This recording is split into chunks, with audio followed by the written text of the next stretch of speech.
Well, it's 36 degrees outside. I know. It's Friday, the 8th of May. And been up for a while. I went to bed late last night. For me, it was 11 o'clock or so when I was up at, when was it? Well,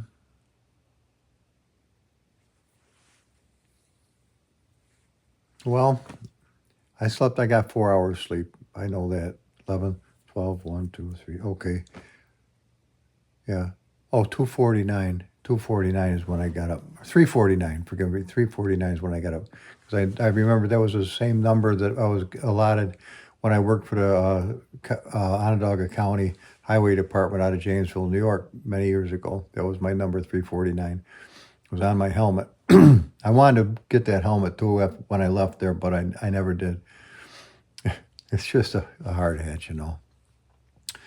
Well, today I wanted to begin a very ambitious project with Arma 2. With it being 36 degrees outside, I really don't want to go out on Bella as too early, and it's going to go, I think, to 51 or 52 later on in the day, but I think at 10 o'clock we're due a little bit of rain. Okay, I watched some YouTube videos. Of course, I went to see if there was comments, and there was a couple. Dropping more subscribers left and right, but that's to be expected. It is a strange channel, I know. It's most people would either go to a channel that's always the same thing, so they know exactly what they're going to get. If you go to McDonald's, you expect McDonald's food. Anywhere on the planet, it's going to be pretty much the same. Or you go to an Italian restaurant, you would like to have really good Italian food. So you want to go to a place that you're used to going to because it's familiar to you, and that's what you wanted to go see every single time. Now, my channel has morphed more than many times from one subject to another and covers different things for different reasons. And I know that's tough if you were expecting something specific. In other words, you don't go to pick a channel because of the narrator, generally speaking. Now, Joe Rogan, on the other hand, you're picking to go to see Joe Rogan, but I don't compare in any way, shape, or form to a man of such world renown. And I didn't say it in any negative way. I don't have any negative feelings. Back to today, though. I really wasn't planning on making a video using the phone today. I'm really to the point where I think I've really overloaded that type of production on my YouTube channel, and people are, as I said before, they're leaving. But as I said before, it's not about the numbers. I do care, though, but it's not about the numbers. It's about producing what I feel in my heart to produce as a producer. Now, a quick overview on what I would like to start today. I got two things I want to do for the channel that I do want to accomplish. And I started one last night, which was to take little Squonkie into Morrowind, Elder Scrolls 3, and go in and destroy vampires and to free the people that were held bondage by them. I did that last night. That's why I was up so late. I spent about 4.5 hours doing that, and it is one scary son of a bitch. Let me tell you, if one scratch can cause you to have vampirism, or if you even loot their corpse, you can get vampirism. And I really don't want that at all. Now, granted, you can have a save spot so you can go back to somewhere where you were safe, but I don't want it at all. I spent quite a bit of time last night doing that, and just flying from one place to the other takes a great deal of time. But the action was fierce, to say the least. It's tough enough to use a bow and arrow on one or two, but when there are 5 or 6 or 8, are seriously after you, you better be able to hover into the air where they can't really get a grip on you, because I was hair raising as it was. I ended up trashing all the video from that because it was just not what I wanted yet. The other project, which I really want to begin, and I may do that this morning, God willing, is I watched a YouTube video that was documenting what happened to our F-15 pilots that got shot down over Iran a week or so ago, where they really put like 150 planes on this. They put their top men on it as far as getting the fellows back. Now, they got the pilot back pretty much right away, but the weapons officer didn't have such an easy go. Now, what I didn't know, and you probably don't know, or you may know, that when they eject from a fast-moving jet, the ejection seat is so violent that it can compress their spinal column and actually wound them, maybe sometimes for life, just coming out of the plane. Of course, the other option is dead. But when that poor guy hit the ground, he was hurt from the wound from being ejected, but then he got wounds when he hit the ground in the rocks coming down the side of a mountain. Oh, my God. So it was a frantic a day or two where they were trying to find this guy.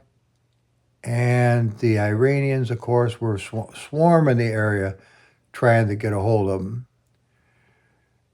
That was quite a video to watch. If I can find it again, I should be able to if I go back to my watch list and then go back, I don't know, 5, 6 days, a week, somewhere in there. I should be able to find it and link it to you because it was worth watching. Yes, they did use AI to manufacture the scenes, but they did a pretty good job, and I would not have had any idea, pardon me, about it if I hadn't seen it myself. So my idea was to take Armor 2. I've got F-15s.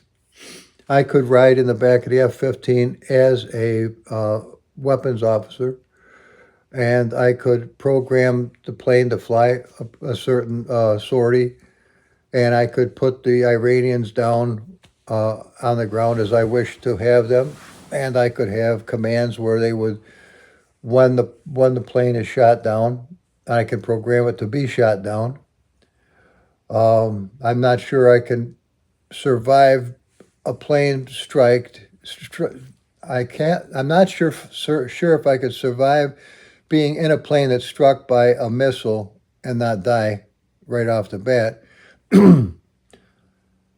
And there's some issues with the parachute that I've been using, just going apeshit, flashing in and out as you're on the way down. That's not what I was looking for. So there's a few things I have to overcome. However, that would allow me to use a command to bring in 4 or 5 little birds armed to the blowhole, Apache helicopters, warthogs, and mop the ground. The pisser is, unlike Assetto Corsa, Arma 2 has no camera ability of stationary cameras that you could go back and watch the replay. That's the pisser of it. If it only had that ability, that would be phenomenal, but it doesn't at the time. So you would have to be very creative on how you did this, and some of it you would have to be filming it in third person as you were actually doing it in real time. See what to do a really nice job would really not be an hour's worth of a gameplay. It wouldn't be an afternoon's worth of editing and gameplay. It might be a little more than I want to get into right now, but it is on the docket as something that I'm seriously wanting to do.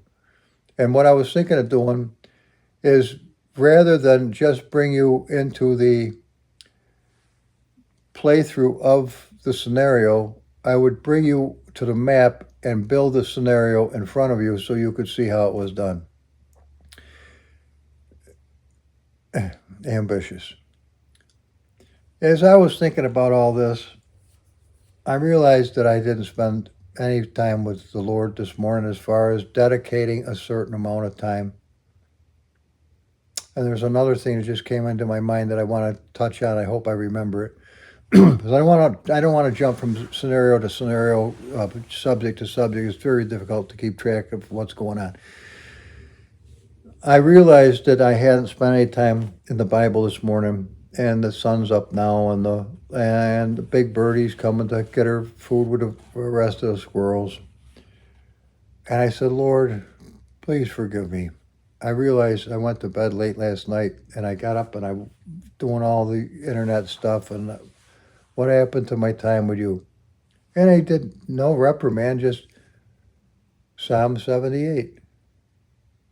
Psalm 70, Psalm 78. Well, that's all right. So Psalm 78 is a pretty lengthy psalm,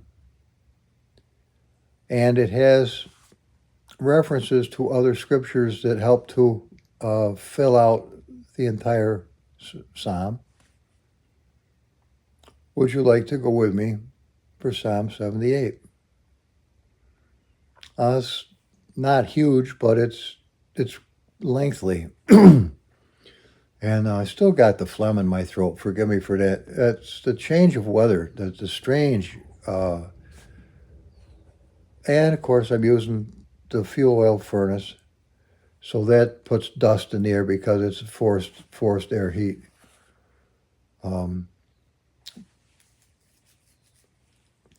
Here's the thing.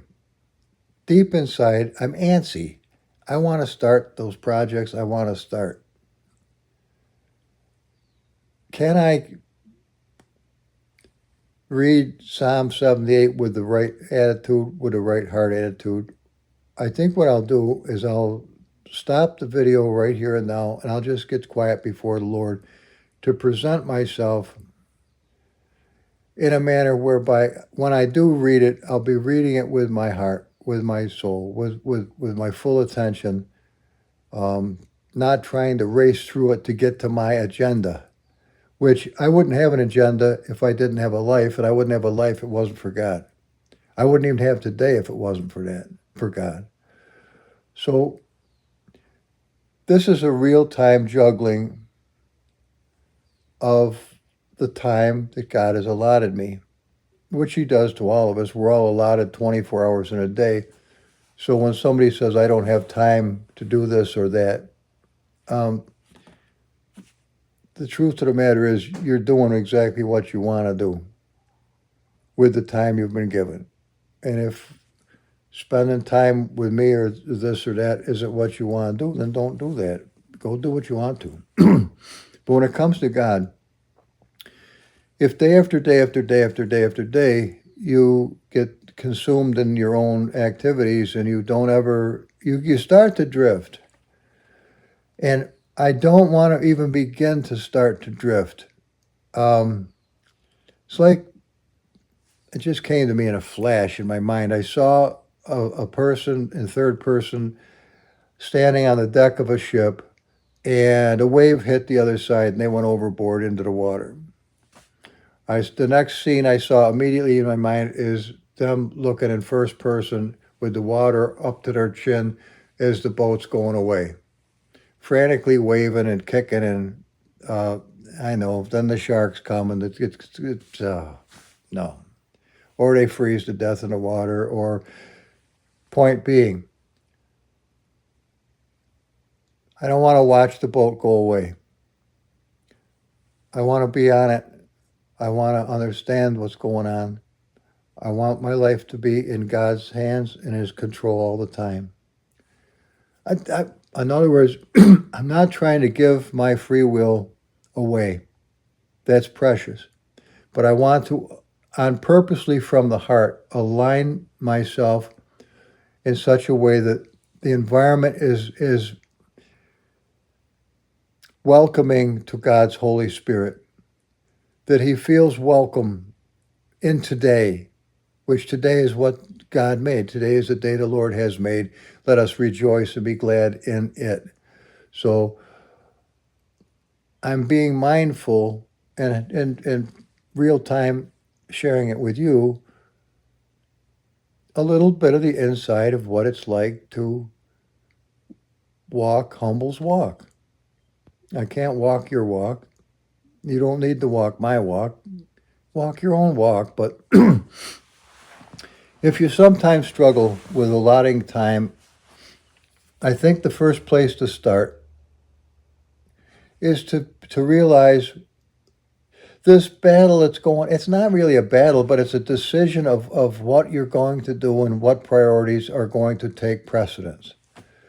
It's not a negative or positive, real, well, it can be, I suppose, but that's not what you're trying to achieve. You're not trying to be disobedient or obedient. You're just trying to live.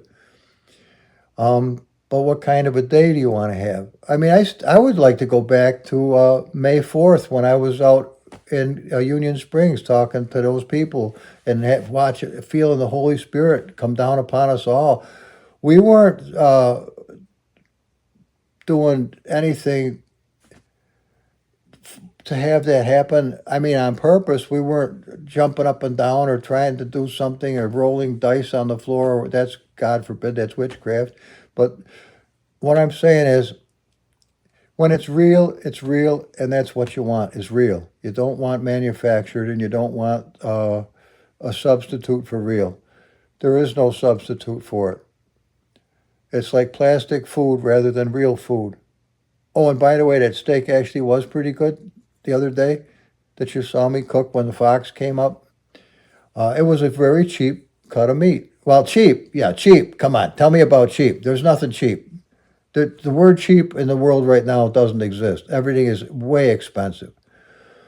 But I could have had what was supposedly a higher cut of meat for a lot more money than what I wanted to pay. Or I could buy this shoe leather that I could use my teeth that God has granted me to still have at 70 years of age and rip that sucker apart like a piranha hit it. So I choose to do that. I know I'm rough around the edges, guys. I know sometimes I'm a little tough to deal with. And there has been some spiritual warfare that really caught me off guard this week because I never saw, I didn't, it's so, some of it can be so insidious and so tactically, I don't want to say brilliant, but really it is coming from an entity that has always existed. I mean, from the time God created that angel, then he went apeshit and went AWOL and became treasonous. It's still an angel, and it's still a being that is higher in rank than a human. Well, not rank, but higher in their, not evolution, but they were created to be something that we are not created to be. We are created a little lower than the angels for the suffering of death. That's what it says in the Bible. So let's go with what the Bible says. I don't want to get to the point where I just want to tell you the truth, whatever the truth is. And that's one of the things about Psalm 78. I think a lot of people avoid reading the Old Testament because they don't like the God of the Old Testament. But he tends to be, he has certain favorites. He likes certain people and he hates other people. He doesn't mark on a curve. And if you want a kumbaya type of an experience with God where he's just a fuzzy grandfather that just wants to pat you on the head and give you a sucker and send you out on to play in the yard, that's not what you're going to find. You're going to find a very severe creator. He's severe in all directions. He's severe in how wonderful he loves you. Intense would be a better word than severe. But he is very intense. And this psalm will show that. He reveals that in this psalm by his Holy Spirit. So, I've already talked long enough in this preamble. That could be the video in itself. And I'm almost wondering if that's what I should do, because we're at least a half an hour I will take that long probably to read that psalm properly. But I did read through it, and then I realized that I'm antsy on the inside to go start my own project. And I said, wait, you're approaching this whole thing wrong. Stop. If you can't do it with your whole heart, then you're not going to put your heart into it. And it's going to show, and it's going to be garbage, because either it's real or it's not real. Don't try to manufacture your walk with God. Walk it. Now, Mel Gibson's coming out with the sequel to Passion of the Christ in 2027. 200 and something billion dollars? Billion, I think. 200 billion. One hell of a lot of money. And he's put 7 years into it so far. But it takes you from the fall of the angels in way years ago, way before man, I guess. And it takes you from that all the way to the last disciple of Jesus being slaughtered after Jesus had already ascended to heaven. That's quite an ambitious movie to make.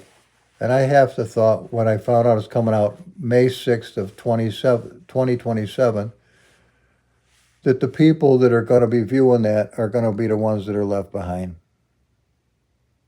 That's not prophetic for me. That's just my feeling. I don't see us being here for any length of time. I mean, I think we're pretty much on, this is the highway and hedges time for us as believers to be led by God to the last few people that he wants to fill the wedding supper of Jesus Christ with. That's why even an unorthodox, unlearned person with as coarse a mouth and as strange a look as I am, I was created for this very hour to reach some people, to be the vehicle that God reaches these people through, because he has anointed me to reach in other words, it's not me, but it is me, but it isn't me. It's hard to explain. Do you understand what I'm saying, though? Do you at all? I was born for such a time as this. And because people fight the way I am, they don't like the way I am because I don't fit into the world pleasantly.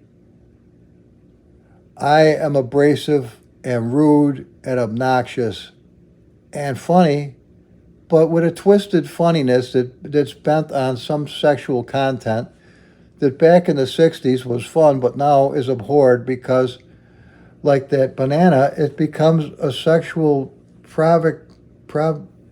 provocation to somebody who would like to use a banana to enable themselves to enjoy an experience, which I never thought of a banana that I eat. I mean, I bite the fucker and call it a day. It's food, as far as I'm concerned. It's not the... I wouldn't stick a gerbil up my ass either, but I guess that's been done. I don't know what else they've done, but what I'm saying is, it feels strange to be looked at as a oddity among everyone when the entire world is so completely fucked up that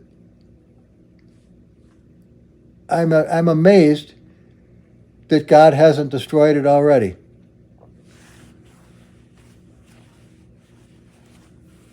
As I said to somebody the other day, I did say this too. I said, for me to have a wife that's 40 years younger than I was 30 years old when she was born, would be less acceptable than if I had a full sex change and had a tits attached to me and a dick removed from me operation. I could marry another guy let's just say another guy from another race and be more accepted in this world than if I married a woman 30 years or 40 years my junior. And yet there is not one scripture in the God's word that would condemn me for doing so. Now, I couldn't have a whole tribe of them, and only an idiot would want such a thing, because once a month you're going to become an asshole and they're going to hit you like a bunch of zombies. They're going to all herd together, and it's a catastrophic mistake to even think such idiocy. One, I couldn't. I at this stage of the game would have to be enabled by God to support one wife properly, and right now I don't even have a cat. Not, but leave that as it. You got it. This is the thing. The world environment has become so caustic to words that you have to walk on eggshells not to piss these. Yeah, I don't want to use the word right now. These degenerate scumbags. I'm not going down this road today. This is how I get off the beaten path, because I start to look at how twisted and vile this generation is, that the people of this generation triumph and hold it up in such high regard when it is pure filth. And I'm looked at like a degenerate because of the word choices that I choose that just leap out of me. I'm not saying I'm not in control. I'm saying it is what it is. And that's what this whole last week has been cluttered with. Me fighting a system that's more fucked up than I am.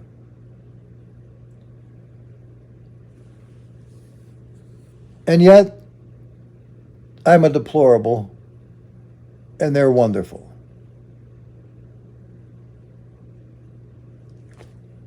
What's that got to do with reading Psalm 78, Humble?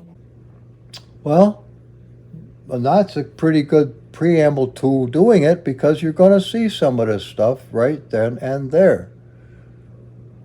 So, I guess we better do it, because it's 10 minutes to 7 in the morning, or 5 minutes to 7.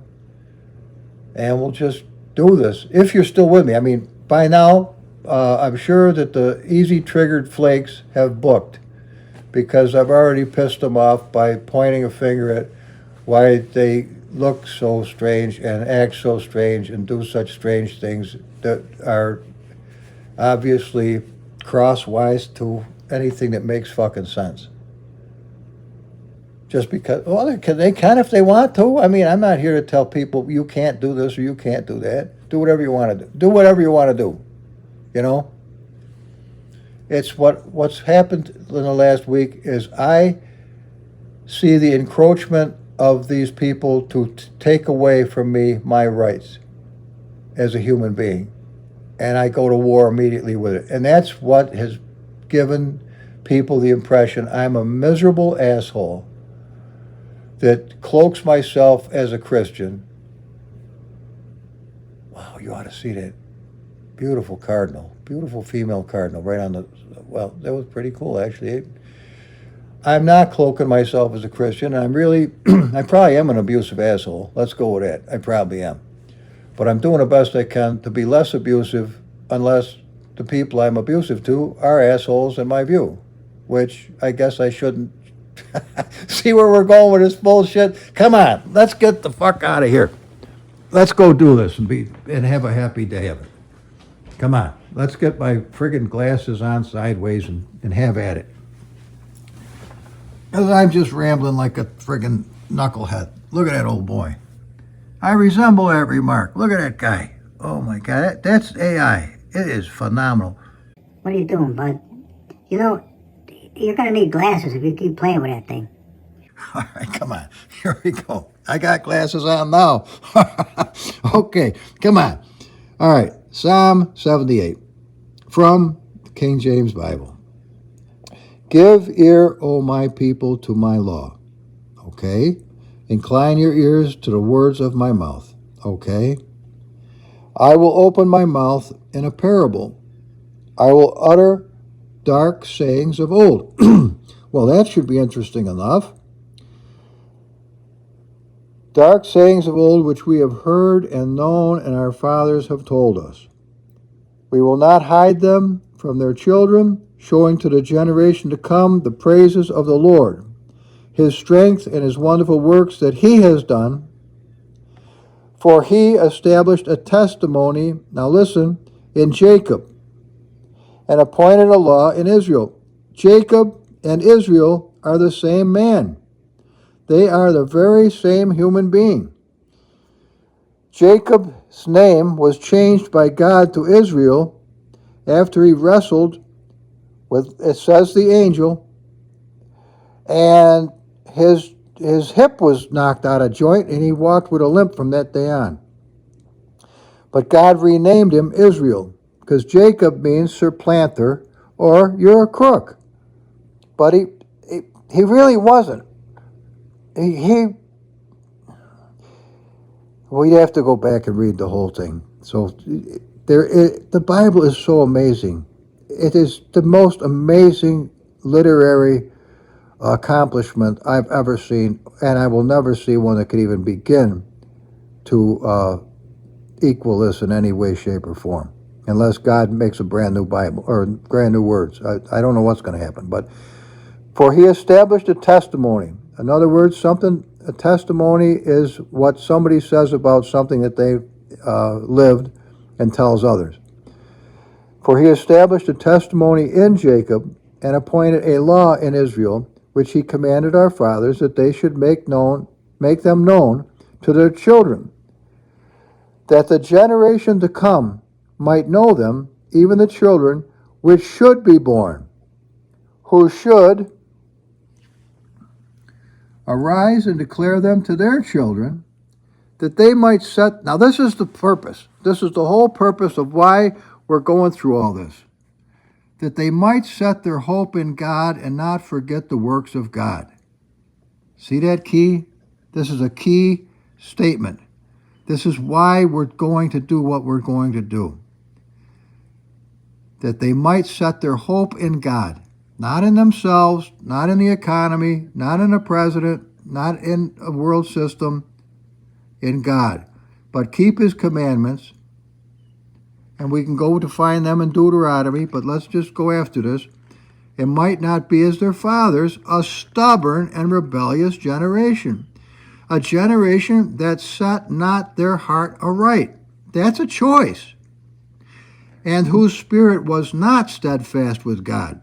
That also is a choice. Actually, that is the fruit of the generation that set not their heart aright. Their spirit was not steadfast with God. What part of their body? Was it their flesh? No. Was it their soul? No, it was their spirit. Was not steadfast with God. I'm sorry, I don't mean to have that weird tonal change to my words. I don't want to be a monotone either. Okay. The children of Ephraim, being armed and carrying bows, turned back in the day of battle. They kept not the covenant of God, and refused to walk in his law, and forgot his works and his wonders that he had showed them. See how far you start to slide? See why I tried to catch myself this morning when I noticed it? And I did do it, because here we are. Marvelous things did he in the sight of their fathers, in the land of Egypt, in the field of Zon. He, being God, divided the sea and caused them to pass through, and he made the waters to stand as a heap. In the daytime also he led them with a cloud, real life, and all the night with a light of fire, real life. He constantly led them 24 hours 7. He clave or snapped the rock in half, made it open up. He clave the rocks in the wilderness and gave them drink. Remember, they were thirsty. They were dying of thirst. Is out of the great depths. Now, I drew this little, it's not an avocado, but it's a hollow earth. I put that in there. That doesn't mean that it's true. It just means he gave them drink as out of the great depths. That's what it says, and there is great depths. He, being God, brought streams also out of the rock. Remember, when Moses struck the rock, he was supposed to strike it once. Christ was to be struck once, not twice. But Moses got pissed off, like I do sometimes, and he hit the sucker twice. And that disobedience was enough to be severe enough for God not to let him come into the promised land. That's why he had to sit outside. He couldn't go, because he disobeyed God by striking it twice. When you work for God, you better do it exactly what he says. There's no room for you in it. What are you? You are the delivery boy, but you're not the chef. And they sinned yet more against him by provoking the Most High in the wilderness. Remember? They went out, let's just go with it. And they tempted God in their heart by asking meat for their lust. They got sick and tired of the manna. Remember? And he rained quails around them, and then the fattest ones, he killed them right on the spot. That's what I want you to see about the severity of God. I want you to understand who God is. He's not some fuzzy fat guy sitting there going, Yea, they spake against God. They said, now this one could take you right off the face of the earth. Can God furnish a table in the wilderness? That, behold, he smote the rock that waters gushed out, and the streams overflowed. Can he give bread also? Can he provide flesh for his people? The answer, of course, is yes, but this really pissed God off. I mean, majorly pissed him off. You wonder why he doesn't do a lot anymore? Because he's done a lot, and the people don't fucking get it. In fact, they just end up pissing him off the most, and then they get their ass kicked. All right? Behold, he smote the rock that the waters gushed out and the streams overflowed. Can he? Of course he fucking can. I'm sorry. There's a fuck word. Oh, there's two fuck words. There's three. All right, let's stop. Forgive me. I'm going to be editing this longer than I'm talking about it. Can he give bread also? Can he provide flesh for his people? Therefore, the Lord heard this. And he sent him a pizza. No, he didn't. He was wroth. Now, with that word wroth, see the flames and stuff that I drew above it? So a fire was kindled against Jacob. Now remember, that's before, and look, it's Jacob and Israel. He's the same dude. Now he's an entire a group of people that have come out of his loins over the years. And anger also came up against Israel because, why? Because they believed not in God and trusted not in his salvation. See, if somebody asks you at the store, are you saved? Are you going to heaven?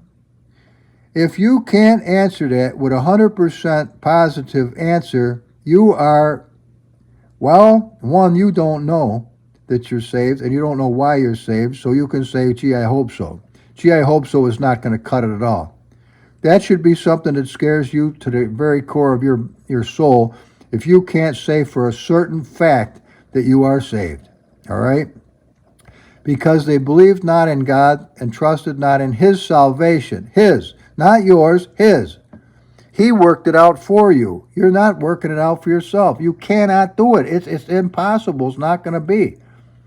Though he had commanded the clouds from above, okay, that was pretty cool, and he opened the doors of heaven. I try to pull that one off.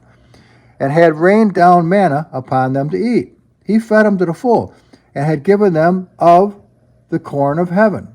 So we know that manna comes from heaven, and that's what they eat up there. At least the angels do. Man did eat angels' food. He sent them meat to the full. He caused an east wind to blow in the heaven, and by his power he brought in the south wind. He rained flesh also upon them as dust, and feathered fowls, they were quails, like as the sand of the sea. All right? He, being God, let it fall in the midst of their camp. They didn't even have to go out searching for it. It was delivered round about their habitations. So they did eat, and they were well filled. And did they thank God? So they did eat, and were well filled, and he gave them their own desire. That also had better stick with you like peanut butter on your tongue. Just because God gives you your own desire is absolutely no assurance that what you are desiring is of his pleasing. I asked for a girlfriend once who liked oral sex as much as I liked doing it to her. God gave me that person, and it was a snare.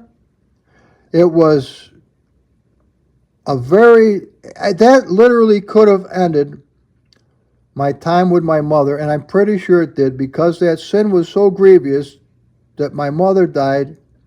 I lost everything I had.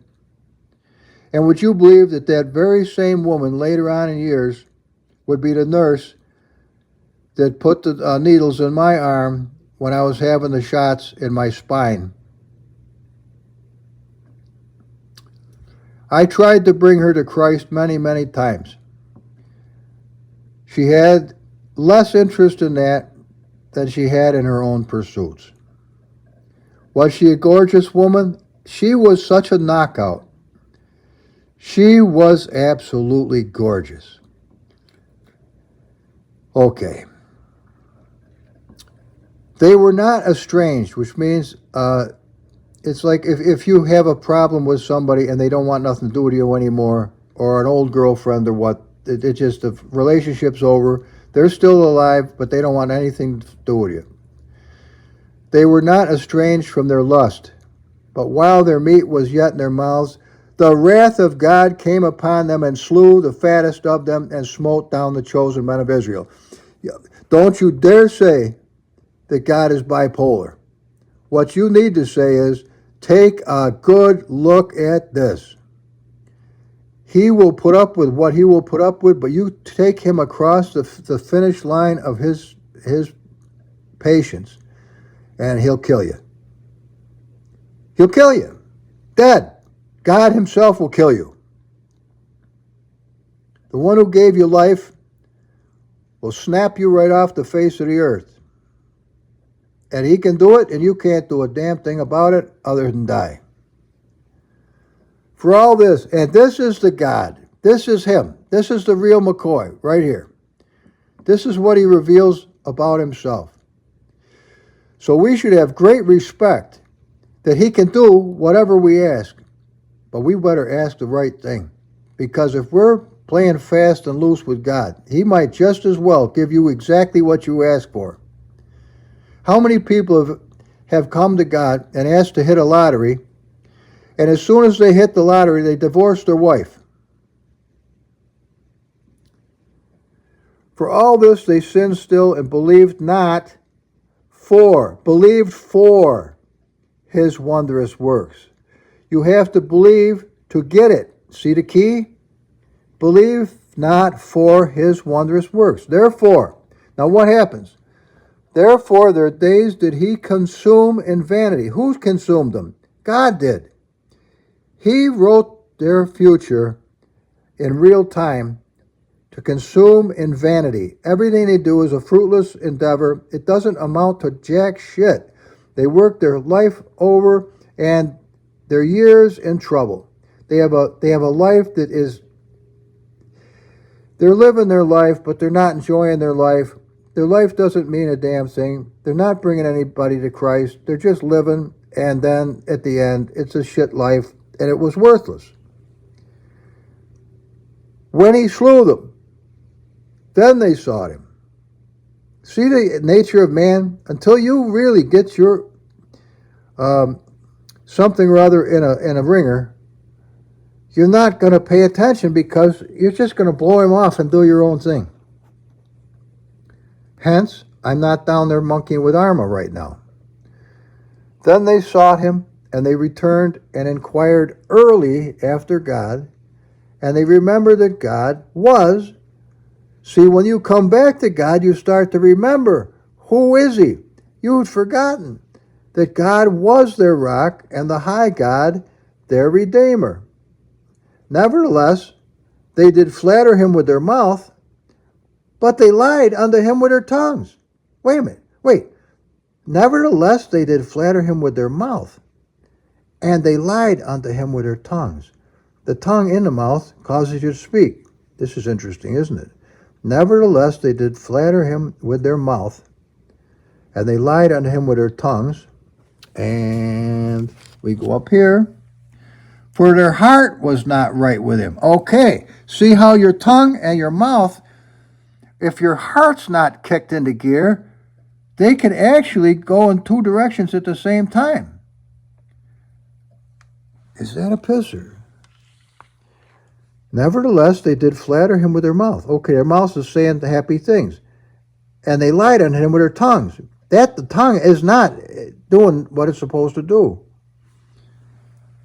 For their heart was not right with him. Neither were they steadfast in his covenant. Steadfast, unmovable. Don't let them talk you out of anything. Steadfast in his covenant. But he, being full of compassion, forgave their iniquity, and destroyed them not. Yea, many a time turned he his anger away, and did not stir up all his wrath. In other words, God can definitely, and at all times, is under control of himself. If he chooses, though, to go apeshit, you don't want to be the recipient of that experience. For he remembered that they were but flesh, a wind that passeth away, and cometh not again. How oft did they provoke him in the wilderness, and grieve him in the desert? So you can provoke God, and you can grieve God. Yea, they turned back and tempted God. Oh, you can tempt him, and you can limit him. Oh, this one, now look at where it's going. Provoked, grieved, tempted, and limited the Holy One of Israel. How did they do that? They remembered not his hand, nor the day when he delivered them from the enemy. There is a key right there that I didn't put a key to, but there it is. If you want to not do the things above, if you don't want to provoke him, grieve him, tempt him, or limit him, then you better start remembering all the things that he's already done for you. Because every single one of you that hears my voice, God has done things for you in your life, and you damn well know it. Whether you want to give him credit for it or not is whether you're going to prosper or not. How he had wrought his signs in Egypt, didn't he? And his wonders in the field of Zon, and had turned their rivers into blood, and their floods that they could not drink. They had all the water you could ask for, but you can't even drink it because it's blood. You want to shed blood, then he's going to give you blood to drink. I'll tell you what, catch your son smoking, and you give him a fucking stogie about a foot long, greener than a cat turd, and you tell him you're smoking that whole son of a bitch, son, watch him puke his balls off, he'll never touch a cigarette again. This is what we're talking about. He sent diverse or different kinds of flies. I wonder why we have black flies around here. Yeah, don't wonder too much. And he sent diverse sorts of flies among them, which devoured them. And those sons of bitches do. And frogs, which destroyed them. Well, how does a frog destroy you? Ask Terry Mulhauser, a friend of mine, whose son in college thought it was cool to lick a frog. Dead. Dead. Dead. He licked an effing frog and died. That was his son. He gave also their increase to the caterpillar, okay, and their labor unto the locust. So everything they touch has gone straight down the trail. He, being God, destroyed their vines with hail, and their sycamore trees with frost. He gave up their cattle also to the hail, and their flocks to hot thunderbolts. He cast upon them the fierceness of his anger, wrath, and indignation, and trouble How'd he do it? by sending evil angels among them. Here comes the alien card. There's the alien card right there. He made a way to his anger. He spared not their soul from death, but gave their life over to the pestilence, and smote all the firstborn in Egypt. Remember? Did God give us his firstborn? Yes, he did. The chief of their strength in the tabernacles of Ham, the tents of Ham, but made his own. Now look. He smote all the firstborn in Egypt, okay? That doesn't sound like fun. The chief of their strength in the tabernacles of Ham. But he made his own people to go forth like sheep and guided them in the wilderness like a flock. There's a difference. God makes a complete, clear difference. I don't care if you're as liberal as the day is fucking long. If you have a problem with God, you got the problem with God. He ain't got no problem with you, because he could set your ass straight in a fucking hurry. Excuse me. There's the fifth F-bomb. Okay, there's 5 bombs down. That'll get the job done. And he led them on safely so that they feared not, but the sea overwhelmed their enemies. I'm going to get a chalkboard so I can run my fingernails on it. Really freak you bastards out. All right, forgive me, please. I do get a little exuberant. He made his own people to go forth like sheep, okay? He guided them in the wilderness like a flock. And he led them on safely so that they feared not. But the sea overwhelmed their enemies. They were determined to kill God's people. All right, come on, bring it on. Come on. Get a little closer to me so I can look in your eyes when I blow your fucking head off. And he brought them to the border of his... there's 6. Sorry, guys. And he brought them to the border of his sanctuary, even to this mountain, which his right hand had purchased. Who's his right hand? That's Jesus Christ, had purchased. He cast out the heathen also before them. Get ready, because they're on their way out again. And divided them an inheritance by line. Thank you for my inheritance, Lord. And made the tribes of Israel to dwell in their tents. So he's providing again for them in every possible way. Yet, they tempted and provoked the Most High and kept not his testimonies. No matter how good he is to people, as soon as you get a respite, you go right back to the same old. But turned back and dealt unfaithfully like their fathers. They were turned aside like a deceitful bow. I've had bows that'll put 2 arrows in a bottle cap at 40 feet, and I've had others you couldn't hit the friggin' side of a barn. Which one do you think I'm taking deer hunting? Sure as hell not that creepy one. For they provoked him to anger with their high places. That's where they worshiped devils and demons, and slaughtered their children and poured their blood out so that they would have a better harvest. What happened to God? What happened to him providing for you? Well, they would rather kill their children than let God do it, than let God provide for them. And moved him to jealousy with their graven images. They're making, it says, graven images. They're worshiping graven images. Sounds like YouTube and some other stuff, doesn't it, with the images? Then God heard this. He was wroth and greatly abhorred Israel. Now, wait a minute. If God heard this, who did he hear it from? And God is omniscient, omnipresent, and omnipotent. How is it he didn't notice in the beginning? Well, number one, that statement is totally unfounded because God knows the end from the beginning. But he does also work with real time. So when God heard in real time, it pissed him right off. He was wroth and greatly abhorred Israel. And if they pull this horse shit like I saw today, that Israel, right now, at this very instant, is getting ready to have a gay pride event in Sodom of all effing places, in the real time, in the real world at this very instant. And you think that's not going to piss God off? Is this what's going to bring in the 7 years of the biggest whoop ass they've ever gotten in their lives? What happened to the last time they started that horse shit? The fucking enemy, that's 7, came rushing in on flying scooters and lawn chairs that fly and wiped them out, stole them, and caused that huge battle in Israel. Remember? Just not too long ago, when they had to flatten the olive gold land. How many thousands died because of that foolishness? Where they had a rock concert and were going ape shit and fornicating and doing drugs and having a worldly time, actually. So that he forsook the tabernacle of Shiloh, the tent which he placed among men, and delivered his strength unto captivity.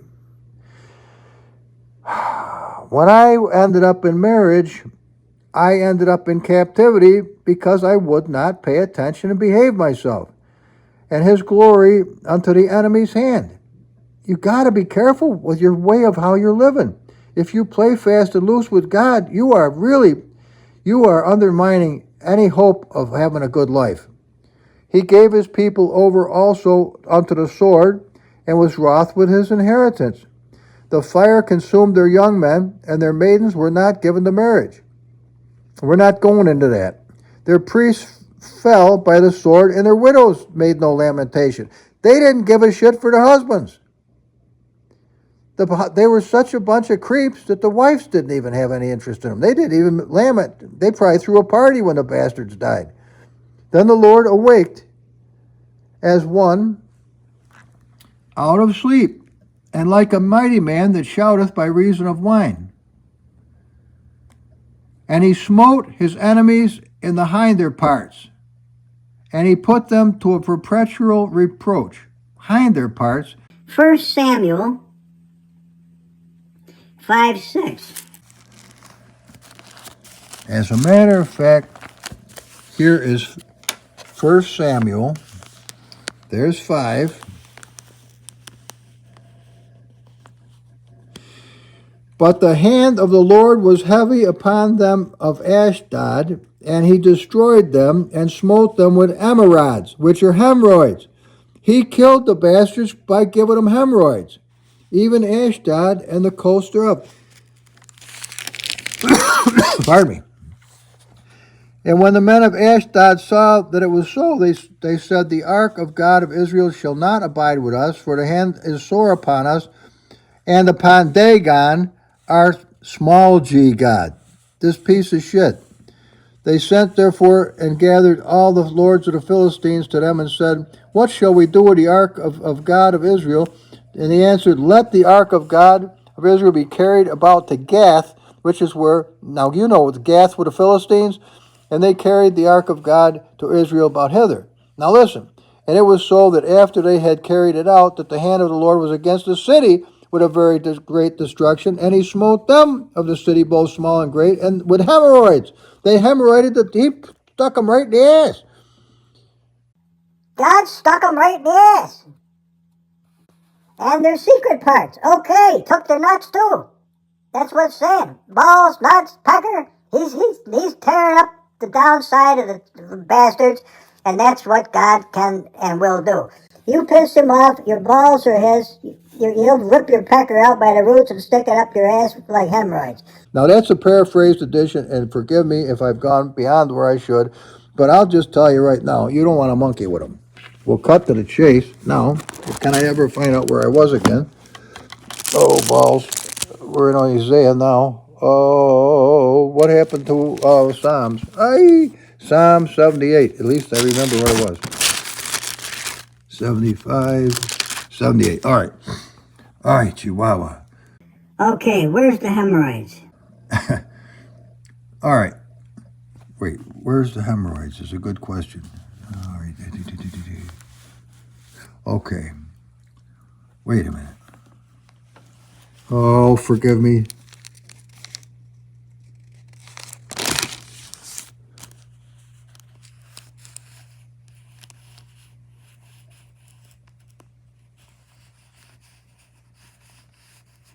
All right, hang on.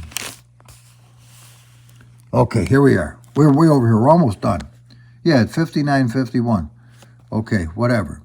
And he smote his enemies in the hinder parts and put them to a perpetual reproach. I wonder if that's what it's all about when they're taking their genitals apart.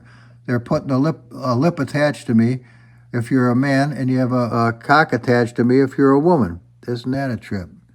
Is that, Humble, is that a real medical procedure? Uh-oh. Steve George, inventor, failed. Well, he'll get over it. Moreover, he refused the tabernacle of Joseph and chose not the tribe of Ephraim, but chose the tribe of Judah, the Mount Zion, which he loved, and he built his sanctuary like high places, like the earth which he hath established forever.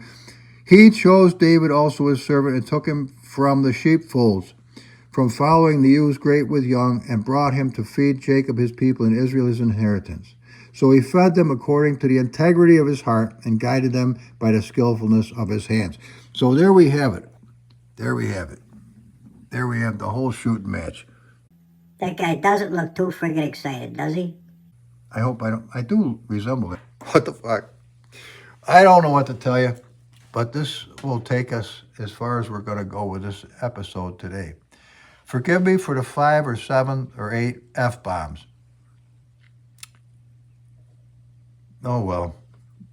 Cut me some slack, would you? I'm doing the best I can with the flawed man that I happen to be. Thank God I'm saved by grace, because I'm thoroughly fucked if it's not for that cause. All right? Bye-bye now.